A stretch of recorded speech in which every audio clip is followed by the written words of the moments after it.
Shalom Israel. Call Halal Yahweh Bahashem Yahweh Shai Bahashem Rakah Quadash. Double honors to the apostles of Great Millstone for teaching me this truth and who rule well. And a sincere salutations to the house of David. You Akim pushing this truth to the four corners of the earth in all truth and all faith and in all sincereness. Risking and putting your lives on the line daily for the names Yahweh, Yahweh Shai.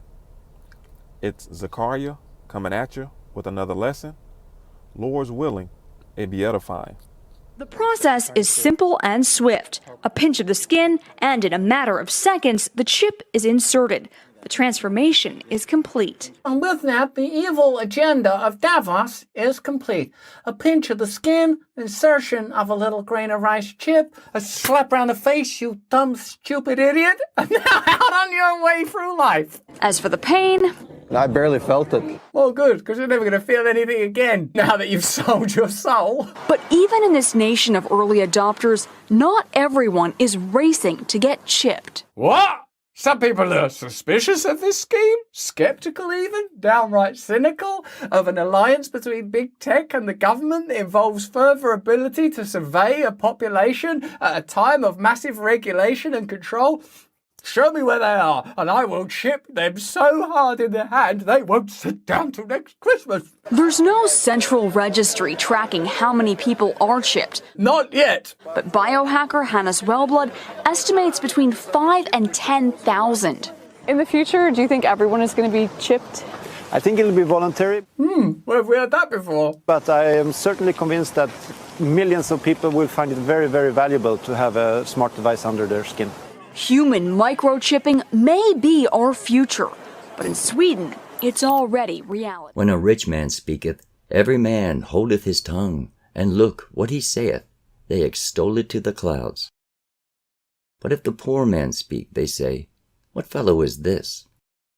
And if he stumble, they will help to overthrow him. When you take that chip, you made an agreement to serve the elite of this world and to not serve the Most High. So that's why the Most High said he's going to ultimately kill All you. right, so going back to the book, it says, what is the future, true intention, and impending objective of RFID? And how does it relate to our economic, monetary system and the population? And see, these are questions you have to ask yourself, because, when Nate made that stupid statement that, can somebody tell me what an RFID has to do with buying or selling? Now he has to retract that statement. Because you said your dog got a microchip, then maybe the dog can go buy you a piece of lamb. It says, as with everything, the answer lies within the Holy Scriptures. Revelation, the 13th chapter, speaks of a mark that all would be required to receive in their right hand or forehead in order to buy or sell, to participate in commerce and business. And it gives you the scripture, Revelation 13, 16 through 17. Matter of fact, let's read that real quick.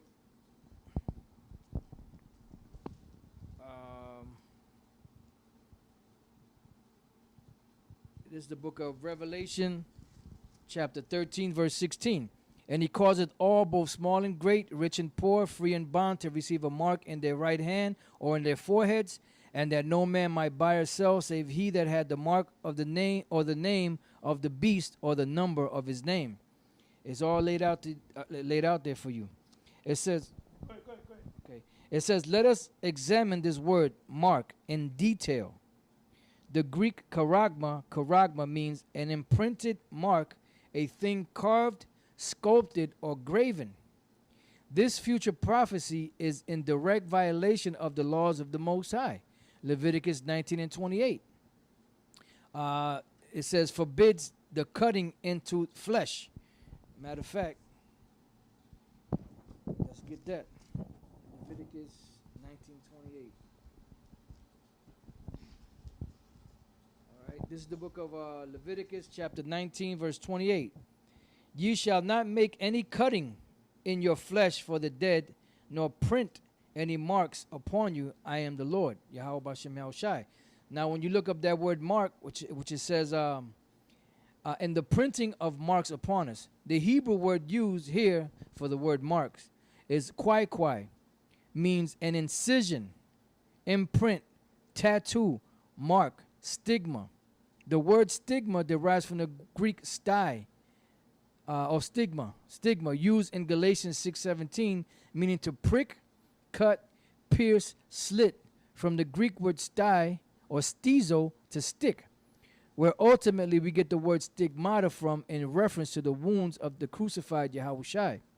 We identify this word again in Revelation 13:18, describing the number of the beast as 666, Greek kai sai stigma. It is evident from Revelation 13:16 that receiving the mark is a physical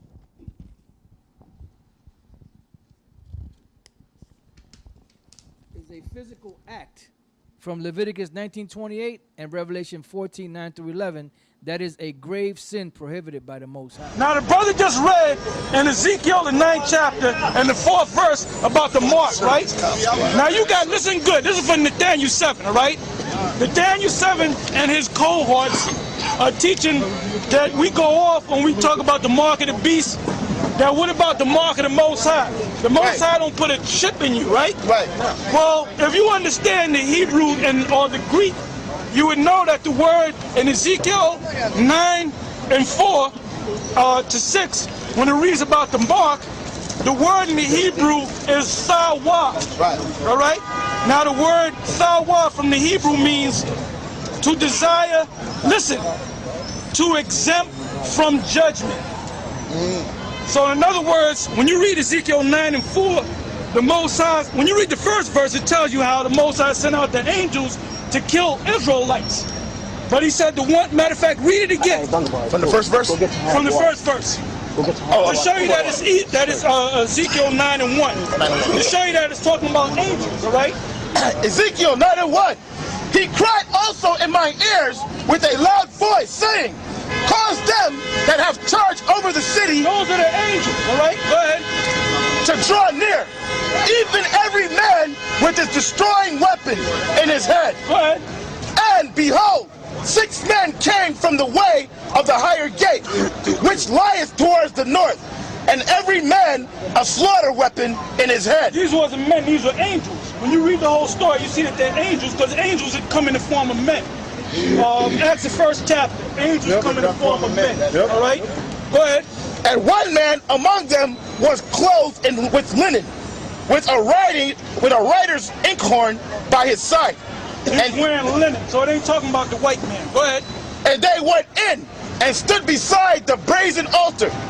And the glory of the God of Israel was gone up from the cherubim to the cherub, whereupon he was to the threshold of the house. And he called to the man clothed with linen, which had the writer's inkhorn by his side. And the Lord said unto him, go to the midst of the city, to the midst of Jerusalem, and set a mark upon the foreheads of the men that sigh and that cry for all the abominations. So these were Israelites back there that was crying and sighing because these Israelites were worshiping Tammuz and the Queen of Heaven. So this is talking about right now too. All right? Read that part again. It says, and the Lord said unto him, go to the midst of the city, through the midst of Jerusalem, and set a mark upon the foreheads of the men that sigh and that cry for all the abominations that be done in the midst thereof. You had Israelites that was with that abomination. Right. So the mark that was set on them was from the Hebrew word sawa, which means to be exempt from judgment. Right. So when the angels went with their killing weapons to kill Israel, there were certain guys that had a mark. So the Most High said, mark that guy, mark this guy, mark that guy. So when you go kill him, don't kill that one, don't kill that one, don't kill this one, don't kill that one, because they're exempt from judgment. Because why? Because they were sighing and crying for all the abomination that was done in the midst thereof. They wasn't with it. All right? Go ahead. And to the others he said. And to the ones that wasn't sighing, the ones that was with it, go ahead. And to the others he said in mine hearing, go ye after him through the city, and smite. Talking about Israelites. Go ahead. Let not your eyes spare. Go ahead. Neither have you pity. Slay utterly old and young, both maids and little children and women. Yeah, because when you read the scriptures, the worshiping, the weeping, the Tammuz, them women were mainly in it. They were the ones that made the cakes to the Queen of Heaven in Jeremiah. So that's why he specified and women. Make sure you get them women. Right. Go ahead. But come not near any man upon whom is the mark. What was the mark? He's exempt from judgment. He's exempt from judgment. That's right. He's exempt from judgment. Don't touch them guys. Right. Because they wasn't with this bullshit. All right? So now these guys, Nathaniel 7, them clowns down in the desert of Brooklyn, talking about, oh, well, that mark in Revelation, you said it's a chip that they put in you. Well, what about the Most High? That's a whole different Hebrew word.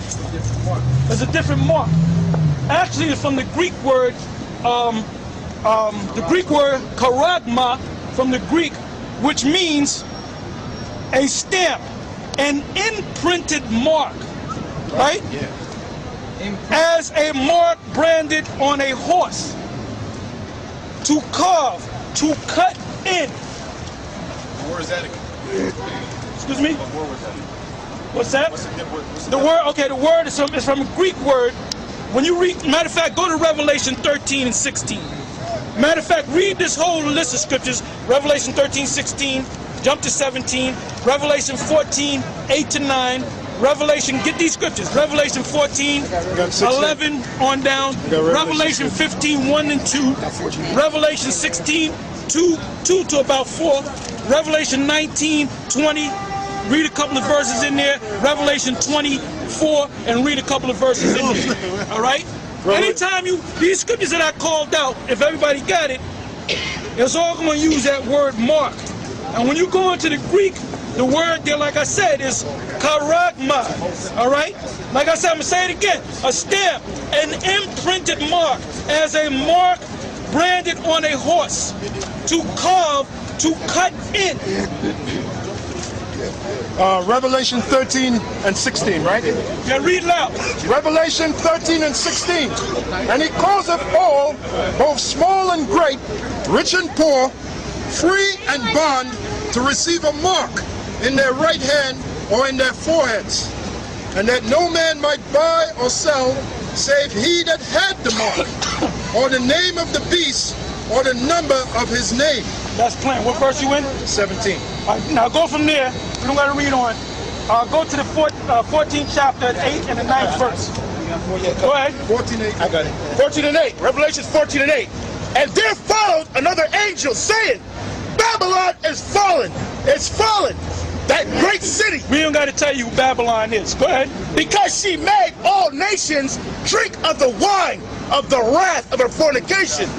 And the third angel follows them, saying with a loud voice, if any man worship the beast. Now listen, this is going to show you. Now these stupid idiots, Nathaniel 7 and his clowns, they teaching that, oh, the mark is when you follow the ways of Esau. Read on. Read if any man worship the beast and his image and receive his mark in his forehead. Read again. Read again. It says, and the third angel followed them, saying with a loud voice, if any man worship the beast. That's the worshiping part. That when you follow this right. man's system, all right? Go ahead. And his image. And his image. Like if you become a cop, because eventually they're going to have them cops are going to get that mark. Yeah, for the all right? smart gun. And his image. That's the worshiping part. The smart gun. But it goes deeper than that. Once you worship them and follow them, there's another thing you got to do to prove that you worship and you follow them. Go ahead. Loyalty. Go ahead. And receive his mark. And receive his mark. Exactly. Charagma, to stamp, to imprint, to cut in. So it's something that they actually going to put in you, different from Ezekiel 9 and 4, mark meaning thawa, meaning to be exempt from judgment. Right. All right? Yeah.